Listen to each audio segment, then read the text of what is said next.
Oh my God, sinagot ako ng jowa ko. Yan pag iniwan yan, iyak yan. Tignan mo. La, si Mama bitter kasi pangit kasi wala nagmamahal sa iyo. Hoy anak, pinagdaanan ko na talaga yan. Yan din nangyari sa akin dati. Pinasaya ka lang, pero the end, iniwan. Talaga. Hindi ka talaga makakahanap ng matinong lalaki kasi hindi ka nga makaya sa mukha mo. Tignan lang natin kung ano mangyayari sa'yo. 2,000 years later.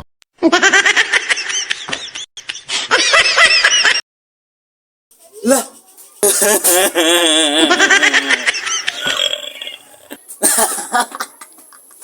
Ayan ang sinasabi ko sa'yo, di ba? Papaiyakin ka lang yan. Ang tigas kasi ng ulo mo. Diba? Hindi ako nagkamali. Makinig kasi. Hindi na nagre-reply yung jowa ko.